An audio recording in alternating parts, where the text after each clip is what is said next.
Stell dir vor, du sitzt in einer Besprechung. Dein Chef gibt eine Anweisung, die du für falsch hältst, vielleicht sogar für unethisch. Und du sagst nichts. Du nickst einfach. Du tust, was alle anderen auch tun. Du folgst. In diesem Moment, genau in diesem stillen, unauffälligen Moment des Schweigens, passiert etwas Gefährliches. Etwas, das eine der bedeutendsten Denkerinnen des 20. Jahrhunderts ihr ganzes Leben lang versucht hat zu erklären. Etwas, das Hannah Arendt die Banalität des Bösen nannte. Nicht das Monster, nicht der Wahnsinnige, nicht der fanatische Ideologe, sondern der ganz normale Mensch, der aufhört zu denken. Der Mensch, der einfach mitmacht. Und das Erschreckende ist, dieser Mensch bist du. Dieser Mensch bin ich.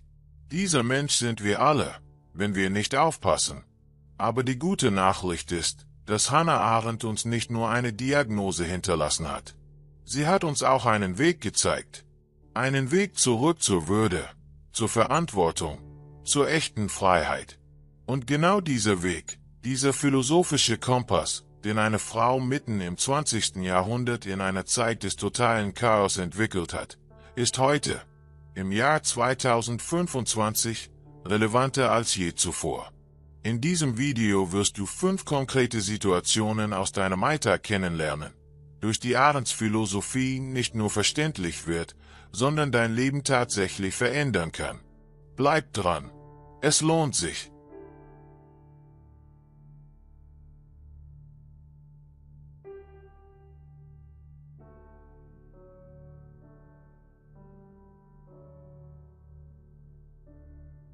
Wer war Hannah Arendt wirklich? Nicht die Ikone, nicht das Denkmal, nicht das Gesicht auf dem Buchumschlag. Wer war diese Frau, die so viele Menschen bis heute bewegt, provoziert und herausfordert? Hannah Arendt wurde 1906 in Linden, einem Vorort von Hannover, geboren. Sie wuchs in einer jüdischen Familie auf, die assimiliert und gebildet war, die an die Kraft der Vernunft glaubte und an die Möglichkeit, als Jüdin in Deutschland zu Hause zu sein. Dieser Glaube wurde zerstört. 1933, als die Nationalsozialisten die Macht übernahmen, floh Arendt zunächst nach Paris. 1941, als Frankreich fiel, gelang ihr die Flucht in die Vereinigten Staaten. Sie kam als Staatenlose an, als Frau ohne Pass, ohne Heimat, ohne die rechtliche Absicherung, die wir heute für selbstverständlich halten. Und aus dieser Erfahrung, aus dieser radikalen Verlusterfahrung, entstand ihr Denken.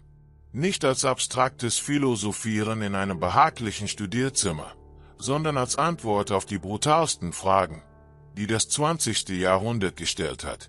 Warum ist das Böse möglich? Was macht Menschen zu Mittätern? Wie kann man in einer Welt leben, die den Boden unter den Füßen wegzieht? Arendt studierte bei Martin Heidegger, einer Beziehung, die intellektuell prägend und persönlich kompliziert war. Heidegger war nicht nur ihr Lehrer, er war zeitweilig ihr Geliebter. Und er war später ein Sympathisant des Nationalsozialismus. Arendt hat diese Widersprüche nie weggedacht. Sie hat sie ausgehalten, analysiert, in ihr Werk integriert. Das ist eine ihrer größten Stärken als Denkerin. Sie weicht dem Unbequemen nicht aus. Sie studierte auch bei Karl Jaspers, dem großen Philosophen des Existenzialismus, der ihr Doktorvater wurde und ein lebenslanger Freund blieb. Von ihm übernahm sie die Überzeugung, dass Philosophie kein Luxus ist, kein Spiel für Intellektuelle, sondern eine notwendige menschliche Tätigkeit. Wer nicht denkt, wird mitgerissen. Wer nicht urteilt, wird schuldig.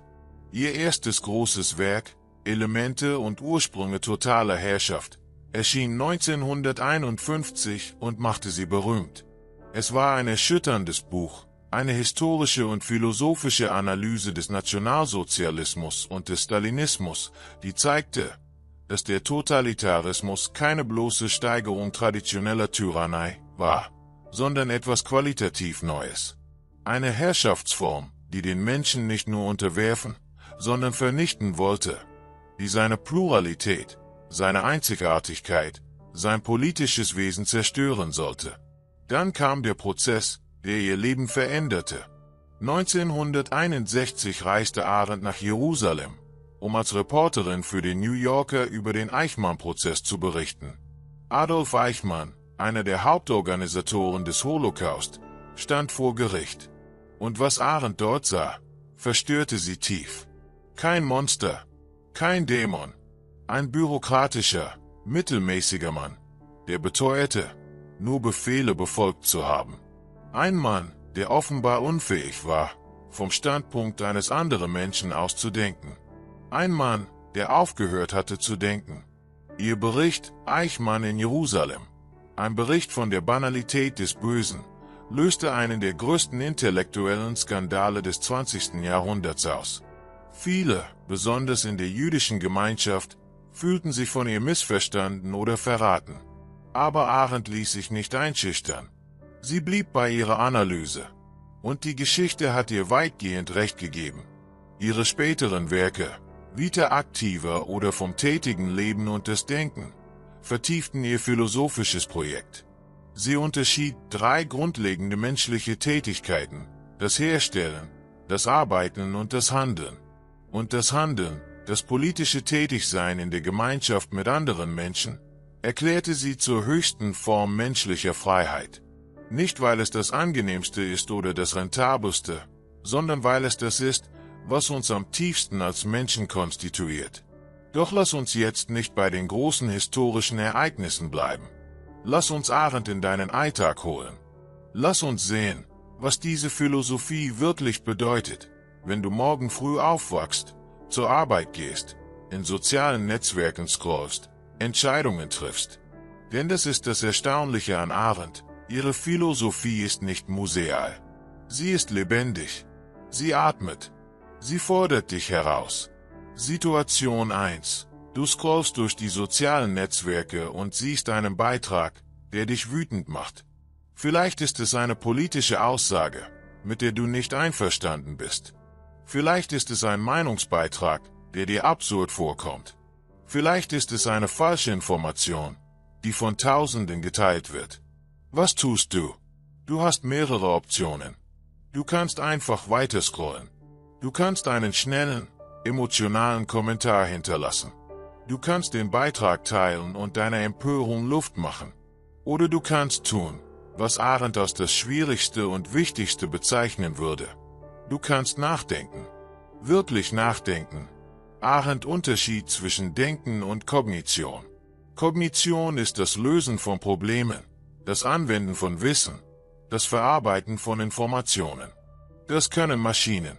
Aber Denken im Sinne Arendts ist etwas anderes. Es ist der innere Dialog, den Sokrates das Gespräch der Seele mit sich selbst nannte. Es ist das Anhalten, das Zweifeln, das Befragen von Voraussetzungen. Und genau dieses Denken ist in der digitalen Welt in akuter Gefahr. Die sozialen Netzwerke sind so gestaltet, dass sie das Denken sabotieren. Nicht durch böse Absicht, sondern durch ihre Struktur. Geschwindigkeit, Empörung, Dopamin, Bestätigung durch die eigene Echokammer. Der Algorithmus belohnt die schnelle Reaktion, nicht die durchdachte Antwort. Er belohnt die emotionale Verstärkung, nicht die kritische Prüfung. Er schafft, was Arendt in einem anderen Kontext bereits beschrieben hat, eine Welt, in der Menschen aufhören, wirklich zu urteilen. Das Urteilen war für Arendt eine der höchsten geistigen Fähigkeiten. Sie schrieb viel über Kants Begriff des Geschmacksurteils und übertrug ihn auf das moralische und politische Urteilen. Ein echtes Urteil, so Arendt, ist niemals bloß subjektiv und niemals bloß objektiv. Es entsteht, wenn wir uns die Perspektiven anderer vergegenwärtigen, wenn wir uns fragen, wie würde jemand anderes das sehen? Was würde ein vernünftiger, informierter Mensch in meiner Lage denken? Das ist das erweiterte Denken, das Arendt für unerlässlich hielt. Es setzt voraus, dass wir aus unserer eigenen Perspektive heraustreten können, dass wir Empathie nicht nur als Gefühl kennen, sondern als intellektuelle Praxis ausüben. Konkret für deinen Alltag bedeutet das, bevor du den nächsten Beitrag kommentierst, mach eine Pause. Frag dich, was du wirklich weißt. Frag dich, wer diesen Beitrag verfasst hat und warum. Frag dich, ob deine Empörung auf Fakten basiert oder auf einem Reflex. Das klingt einfach, ist aber schwer. Es ist die Übung des Denkens, die Arendt für das Fundament jeder freiheitlichen Gesellschaft hielt. Situation 2. Du arbeitest in einem Unternehmen oder einer Organisation. Eines Tages bekommst du eine Aufgabe, die dir nicht gefällt. Sie widerspricht vielleicht deinen Werten, oder du siehst, dass sie jemandem schaden könnte. Aber alle anderen machen mit. Dein Vorgesetzter sagt, es sei normal, es sei Prozedur, es sei einfach die Art, wie die Dinge hier funktionieren. Und du denkst, wer bin ich, mich zu widersetzen? Es läuft ja anscheinend alles reibungslos. Hier liegt das Herz der Banalität des Bösen. Arendt hat nicht gesagt, dass Eichmann ein böser Mensch war in dem Sinne, dass er das Böse liebte oder genoss. Sie hat gesagt, dass er gedankenlos war, dass er die Fähigkeit verloren hatte oder nie entwickelt hatte, vom Standpunkt eines anderen zu denken, dass er die bürokratische Logik der Funktion über das moralische Urteil stellte. Er war kein Sadist, er war ein Karrierist, ein Funktionär, ein Mann, der in einem System aufging und das System nicht mehr hinterfragte. Und das System, in dem du arbeitest, braucht nicht nationalsozialistisch zu sein, um diese Dynamik zu erzeugen. Jede Bürokratie, jede hierarchische Organisation, jedes Kollektiv kann diese Tendenz entwickeln. Die Tendenz, individuelle Verantwortung durch Rollenverantwortung zu ersetzen. Die Tendenz zu sagen, ich habe nur getan, was mir gesagt wurde. Ich habe nur meine Funktion erfüllt. Arendt bestand darauf, dass diese Haltung keine Entschuldigung ist, dass moralische Verantwortung nicht delegierbar ist, dass jeder Mensch in jeder Situation die Fähigkeit behält zu sagen, nein, das ist eine radikale Behauptung. Sie fordert viel. Sie kostet manchmal den Job, die Freundschaft, die Akzeptanz. Aber für Arendt war diese Fähigkeit, in der Öffentlichkeit Nein zu sagen, der Kern menschlicher Würde. Für deinen Alltag bedeutet das nicht, dass du bei jeder Kleinigkeit rebellieren sollst. Es bedeutet, dass du dir die Fähigkeit erhältst, zu unterscheiden. Welche Kompromisse kann ich eingehen, ohne meine Integrität zu verlieren? Wo liegt die Grenze, hinter der ich nicht zurückweichen kann, ohne aufzuhören, ich selbst zu sein? Diese Fragen zu stellen und sie ehrlich zu beantworten, das ist Arendts Einladung an dich. Situation 3. Du lebst in einer Stadt, in der zunehmend Menschen aus anderen Ländern und Kulturen wohnen. Vielleicht bist du in Berlin, Hamburg, München, Köln, Frankfurt. Vielleicht bemerkst du, dass Menschen, die anders aussehen, anders sprechen, anders glauben als du, manchmal anders behandelt werden. Vielleicht hast du selbst Momente erlebt, in denen du bemerkt hast, dass du Menschen in Kategorien eingeteilt hast. Wir und die anderen. Normal und fremd. Hannah Arendt war zeitlebens mit dem Begriff der Pluralität beschäftigt. Das ist vielleicht ihr Zentralstehbegriff. Pluralität bedeutet für sie nicht einfach, dass viele Menschen existieren. Es bedeutet, dass jeder Mensch einzigartig ist. Dass kein Mensch einem anderen vollständig gleicht. Dass diese Einzigartigkeit kein Problem ist, das gelöst werden muss, sondern die Grundbedingung des politischen Lebens. Nur weil wir verschieden sind, brauchen wir Politik. Nur weil wir verschiedene Perspektiven haben, entsteht das Gespräch, der Diskurs, die öffentliche Vernunft. Der Totalitarismus, den Arendt analysiert hat, zielte genau darauf ab, diese Pluralität zu zerstören. Er wollte alle Menschen zu identischen Elementen einer Masse machen. Er wollte die Vielfalt des Menschlichen ausradieren und durch eine einzige Identität ersetzen. Klasse, Rasse, Nation.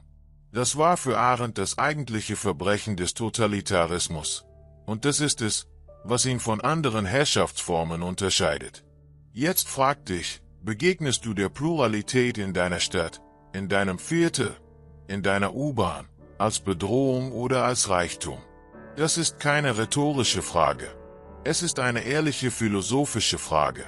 Denn die Antwort, die du gibst, zeigt, wie du über Politik denkst, wie du über Gemeinschaft denkst, wie du über das denkst, was wir füreinander schulden.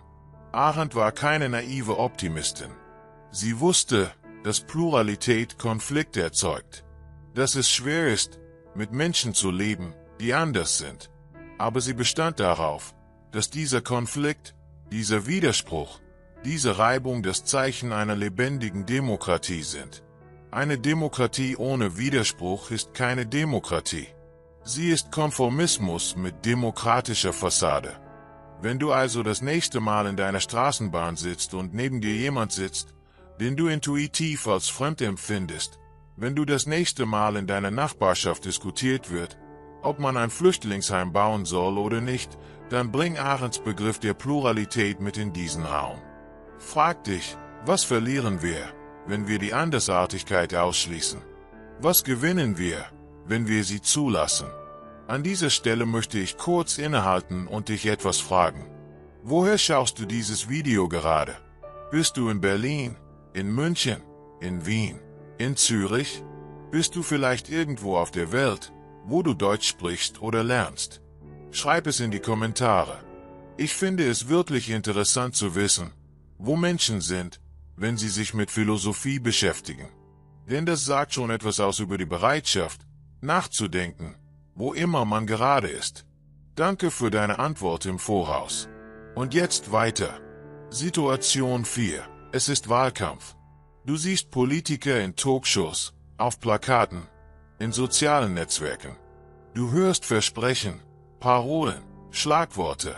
Und vielleicht spürst du eine zunehmende Erschöpfung, eine Desillusionierung. Vielleicht denkst du, es ist sowieso alles egal. Die da oben machen, was sie wollen. Meine Stimme ändert nichts. Politik ist schmutzig. Ich halte mich raus. Hannah Arendt würde dich an diesem Punkt direkt ansprechen und sagen, das ist das Gefährlichste, was du tun kannst. Nicht weil Wahlbeteiligung ein bürgerliches Ritual ist, das man pflichtgemäß erfüllt, sondern weil der Rückzug aus der Politik ein politischer Akt ist. Ein Akt, der denjenigen nutzt, die Macht konsolidieren wollen. Ein Akt, der die öffentliche Sphäre leer macht und damit anfälliger für Manipulation und Demagogik. Für Arendt war die Politik nicht primär ein Mittel zur Problemlösung. Die Politik war der Ort, an dem Menschen frei sein können. Nicht die negative Freiheit, von staatlicher Einschränkung befreit zu sein, wie der Liberalismus sie definiert, sondern die positive Freiheit, gemeinsam mit anderen handelnd in der Welt zu erscheinen. Die Freiheit, eine Stimme zu haben, gehört zu werden, mit anderen zusammen etwas zu bewegen. Arendt bewunderte die griechische Polis nicht als politisches Modell, das man kopieren sollte, aber als Bild einer Gesellschaft, in der die öffentliche Sphäre ernst genommen wurde. In der Politik nicht Karriere oder Korruption war, sondern die Bühne, auf der Menschen ihre Menschlichkeit entfalteten. Und sie hat diese Idee mit dem amerikanischen Gründungsmoment verbunden, mit der Revolutionstradition, die sie in Über die Revolution beschrieb.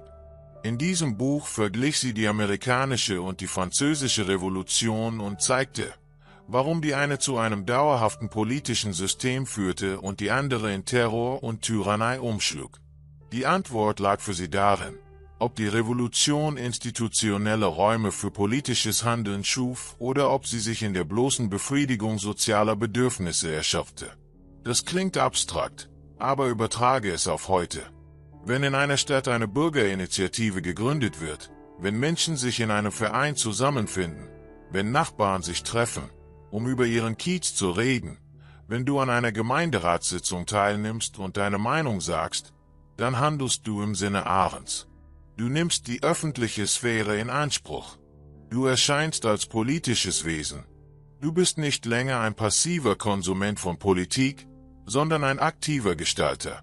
Die Frage ist nicht, ob du professioneller Politiker werden wirst. Die Frage ist, ob du bereit bist, zumindest gelegentlich aus dem privaten Raum herauszutreten und in der gemeinsamen Welt zu erscheinen. Arendt würde sagen, das ist keine Frage des Temperaments. Es ist eine Frage der Verantwortung. Und in Deutschland, einem Land, das weiß, wohin politische Passivität führen kann, hat diese Mahnung ein besonderes Gewicht. Die Weimarer Republik scheiterte nicht nur an ihren Feinden.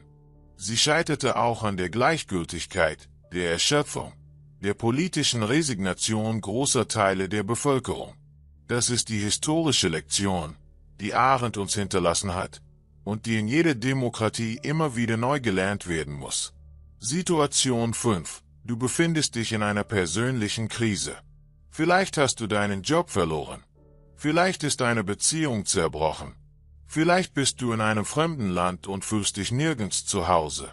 Vielleicht hast du das Gefühl, dass die Identität, die du einmal hattest, nicht mehr gilt, und du weißt nicht, wer du jetzt bist oder sein sollst. Hannah Arendt kannte dieses Gefühl aus eigener Erfahrung. Als staatenlose Frau, als Flüchtling, als Exilantin hat sie über Jahrzehnte am eigenen Leib erlebt, was es bedeutet, aus der Welt geworfen zu werden. 1943 schrieb sie einen Essay, Wir Flüchtlinge, der zu einem der bewegendsten Texte über Identität und Zugehörigkeit gehört, die je geschrieben wurden. Darin beschrieb sie die paradoxe Lage der jüdischen Flüchtlinge, die versuchten, sich so vollständig wie möglich anzupassen, die ihre Vergangenheit verdrängten und ihre Geschichte versteckten, und die gerade dadurch ein wesentliches Stück ihrer Menschlichkeit verloren. Arendt plädierte dagegen, nicht für eine trotzige Abschottung, sondern für eine ehrliche Anerkennung der eigenen Geschichte, der eigenen Herkunft, des eigenen Andersseins. Sie sagte, wer als Jude verfolgt wird, muss sich als Jude verteidigen. Nicht als Mensch im Allgemeinen, sondern als der spezifische Mensch, der Mann ist.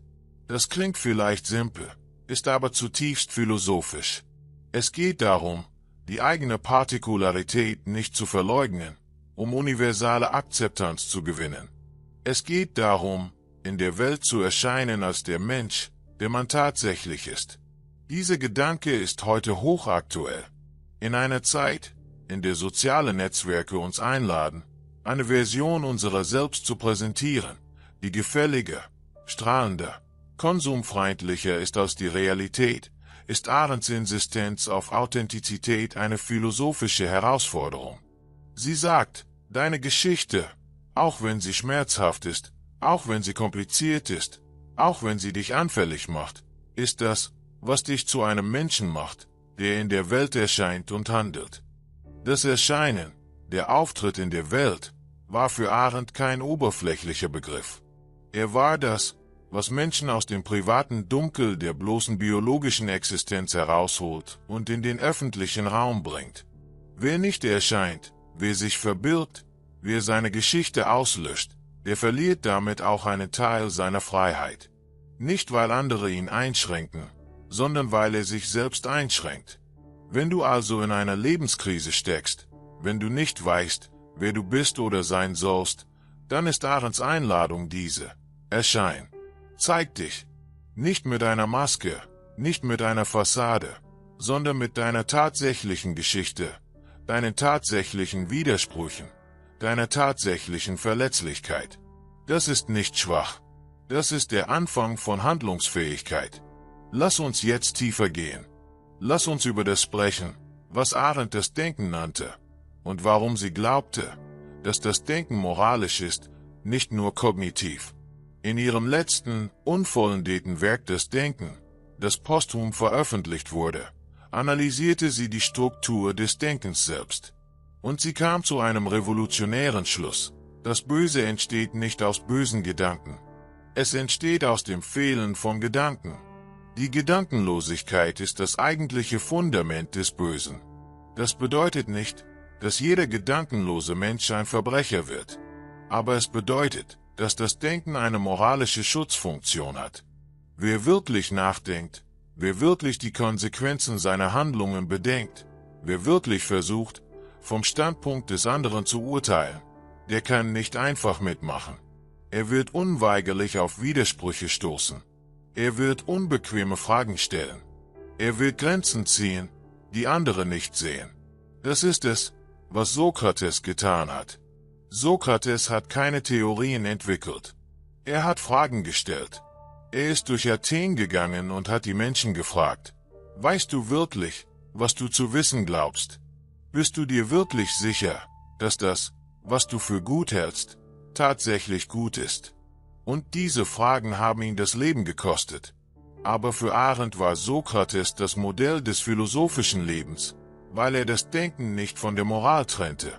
Er war das lebendige Zeugnis dafür, dass ein gedenkender Mensch ein anderes Leben führt als ein nicht denkender Mensch. Übertrage das auf deine tägliche Routine. Du hast vielleicht nicht die Zeit, stundenlang zu meditieren oder philosophische Werke zu studieren. Aber du hast Momente im Zug, beim Frühstück, vor dem Einschlafen. Momente, in denen du dich fragen könntest, was habe ich heute getan und warum? War das, was ich getan habe, gut? Hätte ich anders handeln können? Wäre eine andere Handlung besser gewesen für die Menschen, mit denen ich zu tun habe? Das sind keine großen Fragen. Es sind kleine, alltägliche Fragen. Aber Arendt glaubte, dass die Demokratie auf der Summe dieser kleinen, alltäglichen Urteile aufgebaut ist. Dass die Qualität einer Gesellschaft nicht primär von ihren Institutionen abhängt, so wichtig diese auch sind, sondern von den denkenden und urteilenden Individuen, die diese Institutionen bevölkern. Lass uns auch über Arendts Begriff der Macht sprechen. Denn er widerspricht dem, was wir normalerweise über Macht denken. In der Alltagssprache und in der politischen Theorie wird Macht oft mit Gewalt gleichgesetzt oder zumindest verwechselt. Macht ist, wer die stärkste Waffe hat. Macht ist, wer die meisten Ressourcen kontrolliert. Macht ist Dominanz. Für Arendt ist das falsch. Für Arendt ist Macht das Gegenteil von Gewalt. Macht entsteht, wenn Menschen gemeinsam handeln. Sie ist nicht im Besitz von Einzelpersonen, sie kann nicht angehäuft oder gelagert werden wie Kapital. Sie existiert nur im Augenblick des gemeinsamen Handelns. Sobald das gemeinsame Handeln aufhört, hört die Macht auf. Gewalt dagegen ist das Instrument des Einzelnen, der keine Macht mehr hat. Wenn ein Regime Gewalt einsetzt, dann zeigt es damit, dass es seine Macht verloren hat. Diktatoren, die ihre Bevölkerung mit Waffen und Terror kontrollieren, sind nicht mächtig im Sinne Arendts. Sie sind ohnmächtig. Sie können nicht mehr auf die Zustimmung der Menschen zählen, also setzen sie Zwang ein. Und dieser Zwang ist fragil. Er kann zusammenbrechen, sobald genug Menschen aufhören, mitzumachen. Diesen Gedanken hat Arendt in Macht und Gewalt entwickelt, und er ist in gewisser Weise der hoffnungsvollste Gedanke, den sie je formuliert hat. Denn er sagt, auch die größte Tyrannei ist nicht allmächtig. Sie ist immer abhängig von der Kooperation derer, die sie beherrscht. Und wer diese Kooperation verweigert, nimmt der Tyrannei ihre Macht. Das ist der Grund, warum gewaltfreier Widerstand, von Gandhi bis zu den osteuropäischen Revolutionen des Jahres 1989, funktioniert hat. Nicht weil er die Gewalt überwand, sondern weil er die Kooperation verweigerte. Weil er zeigte, dass die Macht des Regimes eine Illusion war, die nur existierte, solange genug Menschen sie aufrechthielten. Für deinen Alltag bedeutet das, du hast mehr Macht, als du denkst. Nicht als Individuum, sondern als Teil eines Kollektivs, das handelt. Wenn du dich mit Gleichgesinnten zusammenschließt, wenn du gemeinsam für etwas einstehst, wenn du nicht einzeln kämpfst, sondern in einem politischen Raum erscheinst, dann erzeugst du Macht im Sinne Arendts. Das ist kein Widerspruch zur individuellen Verantwortung. Es ist ihre Ergänzung.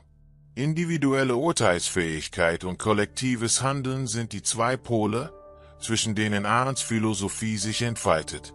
Es gibt noch einen Aspekt von Arendts Denken, der heute besonders relevant ist, und das ist ihre Analyse der Öffentlichkeit und des Privaten.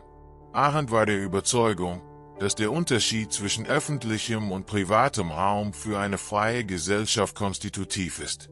Nicht weil das Private unwichtig wäre. Im Gegenteil. Arendt sah das Private als den Ort, an dem wir uns erholen, wo wir unsere Eigenheit pflegen, wo wir sein können, ohne beobachtet zu werden. Aber das Private ist nicht der Ort der Freiheit. Freiheit entfaltet sich in der Öffentlichkeit. Freiheit ist das, was entsteht, wenn Menschen miteinander reden, streiten, urteilen, handeln. Eine Gesellschaft, in der alles privat wird, in der Menschen sich aus dem öffentlichen Raum zurückziehen, in der keine gemeinsame Sphäre mehr existiert, ist keine freie Gesellschaft.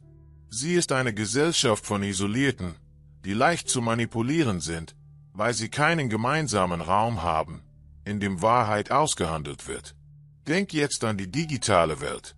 Die sozialen Netzwerke haben etwas Merkwürdiges getan. Sie haben den privaten Raum in die Öffentlichkeit gebracht und gleichzeitig die Öffentlichkeit privatisiert. Wir teilen Inhalte, die früher streng privat waren, mit Millionen von Menschen. Und gleichzeitig erleben wir diese Millionen von Menschen als distante, abstrakte Figuren, mit denen kein wirklicher politischer Austausch stattfindet. Die Kommentarfelder der sozialen Netzwerke sind kein öffentlicher Raum im Sinne Arendts. Es gibt keine Responsivität, keine echte Gegenseitigkeit, keine gemeinsame Welt, die wir teilen. Das ist eines der zentralen Probleme der digitalen Demokratie. Und Arendt hat uns die Begriffe gegeben, um es zu benennen. Was wir brauchen, ist nicht mehr digitale Vernetzung, sondern mehr echte Öffentlichkeit. Mehr Räume, in denen Menschen sich begegnen, einander zuhören, miteinander streiten, ohne dass ein Algorithmus entscheidet, was wir sehen und wer uns sieht. Hannah Arendt hat auch über Verzeihung geschrieben. Und das ist vielleicht ihr versöhnlichster, menschlichster Gedanke. Sie sagte, dass das Handeln immer unvorhersehbare Konsequenzen hat. Wir können nie vollständig wissen, was unsere Taten bewirken werden. Wir handeln immer in einem Netz von Beziehungen, in dem jede unserer Aktionen Wellen schlägt, die wir nicht kontrollieren können. Das macht uns alle potenzielle Täter und potenzielle Opfer. Das macht uns alle verletzlich. Aus dieser Verletzlichkeit, aus dieser Irreversibilität des Handelns, entwickelte Arendt zwei Antworten: Versprechen und Vergeben. Das Versprechen ist das, was uns ermöglicht, in einer unvorhersehbaren Zukunft verlässlich zu sein. Wer ein Versprechen gibt, bindet sein zukünftiges Handeln und schafft damit Kontinuität und Verlässlichkeit. Das ist die Grundlage von Verträgen, von politischen Institutionen, von freundschaftlichen Bindungen. Und das Vergeben ist das, was uns erlaubt, die Vergangenheit nicht als unabänderliches Schicksal zu behandeln. Zu vergeben bedeutet nicht, eine Tat für gut zu halten. Es bedeutet, den Täter nicht auf seine Tat zu reduzieren. Es bedeutet, die Möglichkeit offen zu halten, dass Menschen sich ändern können, dass die Zukunft anders sein kann als die Vergangenheit. Ohne Vergeben, so Arendt, wären wir Gefangene unserer eigenen Geschichte.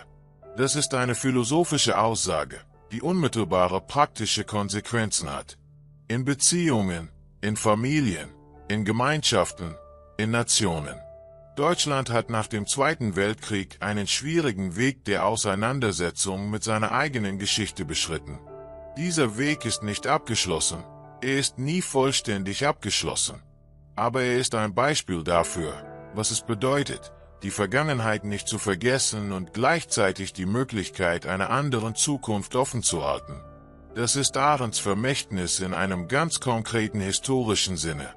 Warum ist Hannah Arendt so wichtig für das Deutschland des 21. Jahrhunderts? Weil Deutschland ein Land ist, das mit dieser Geschichte lebt. Ein Land, das immer wieder neu fragen muss, wie können wir sicherstellen, dass das, was einmal geschah, nicht wieder geschieht? Und die Antwort liegt nicht nur in Gesetzen, nicht nur in Institutionen, nicht nur in Bildung, so wichtig all das ist.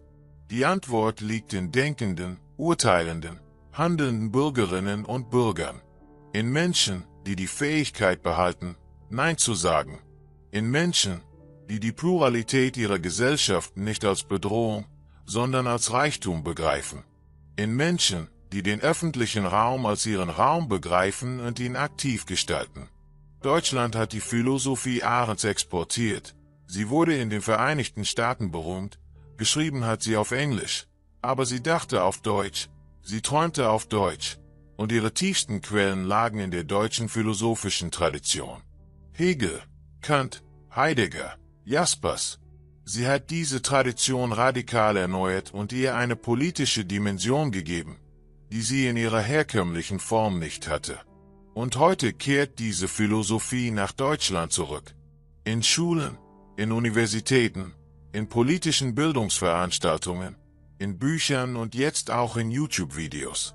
Sie kehrt zurück, weil sie gebraucht wird, weil die Demokratie immer wieder neu erarbeitet werden muss, weil die Fähigkeit zu denken, zu urteilen und zu handeln keine selbstverständliche Eigenschaft ist, sondern eine, die gepflegt, geübt und verteidigt werden muss. Arendt selbst war zutiefst davon überzeugt, dass Philosophie kein Luxus ist. Sie hat ihr ganzes Leben damit verbracht, die abstraktesten philosophischen Fragen mit den brennendsten politischen Realitäten zu verbinden. Sie hat nie aufgehört zu denken, auch wenn das Denken gefährlich war, auch wenn es sie isolierte, auch wenn es Kontroversen erzeugte. Sie hat gedacht, weil sie wusste, dass das Denken die einzige Verteidigung gegen das ist, was sie das radikal Böse nannte, jene Dunkelheit, die entsteht, wenn Menschen aufhören, Menschen zu sein. Aber genug der Geschichte und der Theorie. Lass uns zum Schluss kommen, und dieser Schluss soll praktisch sein. Was nimmst du aus diesem Video mit? Was kannst du morgen früh tun, konkret, in deinem Alltag, in deiner Stadt, in deinem Leben, um das zu leben, was Hannah Arendt gelehrt hat? Erstens, übe das Denken, nicht als intellektuelle Disziplin, sondern als tägliche Praxis. Halte inne, bevor du reagierst. Frag dich, was du wirklich weißt. Frag dich, wessen Perspektive du noch nicht bedacht hast. Das kostet 5 Minuten am Tag und kann dein Leben verändern. Zweitens, übernimm Verantwortung. Nicht für alles, was in der Welt schief läuft, das wäre eine Überforderung. Aber für das, was in deinem direkten Einflussbereich liegt. Für die Entscheidungen, die du triffst. Für das, was du sagst und nicht sagst. Für die Momente, in denen du hättest Nein sagen können und es nicht getan hast. Drittens, erscheine in der Öffentlichkeit. Geh zur Gemeinderatssitzung. Engagiere dich im Verein. Schreib einen Leserbrief. Sprich mit deinen Nachbarn. Sei sichtbar als politisches Wesen, nicht nur als privater Konsument. Die Demokratie braucht deine physische Anwesenheit, nicht nur deine digitale Stimme. Viertens, behandle die Pluralität deiner Umgebung als das, was sie ist, ein Reichtum. Das bedeutet nicht, dass du mit allem einverstanden sein musst. Es bedeutet, dass du die Verschiedenheit der Menschen um dich herum als Einladung zum Gespräch siehst, nicht als Problem, das gelöst werden muss. Fünftens, vergib. Nicht naiv, nicht ohne Grenzen. Aber vergib, weil du weißt, dass niemand auf seine schlechteste Stunde reduziert werden sollte. Weil du selbst nicht auf deine schlechteste Stunde reduziert werden möchtest. Weil die Zukunft offen sein muss, wenn das Leben lebenswert sein soll.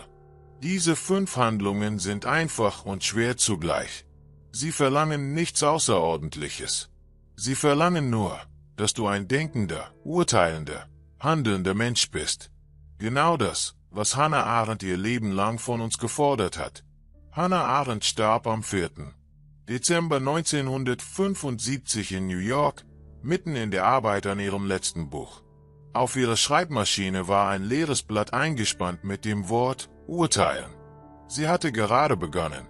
Sie hatte noch so viel zu sagen. Und in gewissem Sinne hat sie das Wort an uns übergeben. Das Blatt ist nicht leer.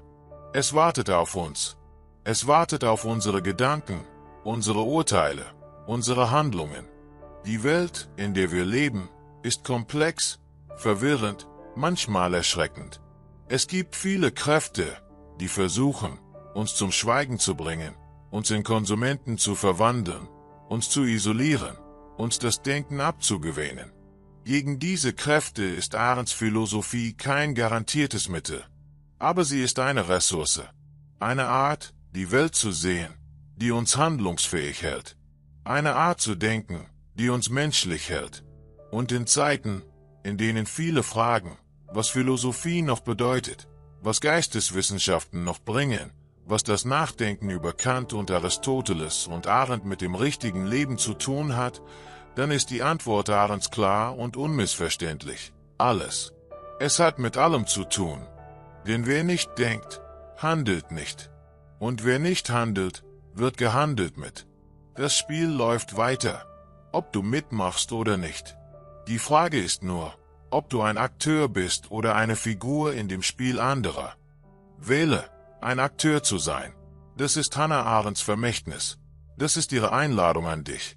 Wenn dir dieses Video geholfen hat, anders über dein Leben, über Politik, über Verantwortung nachzudenken, dann ist jetzt der Moment zu handeln. Nicht morgen. Jetzt. Drück auf den roten Abonnieren-Knopf, damit du kein Video mehr verpasst. Wir bringen dir hier regelmäßig Philosophie, die wirklich relevant ist, keine akademischen Monologe, sondern Denken, das dich bewegt und verändert. Und sieh dir die Cards oben rechts an. Dort findest du weitere Videos, die zu dem passen, was du gerade gehört hast. Videos über Stoizismus im Alltag, über Kant und Moral, über die Frage, was uns zu freien Menschen macht. Das Denken hört nicht auf. Es geht weiter. Und du kannst dabei sein. Danke, dass du zugehört hast. Bis zum nächsten Mal.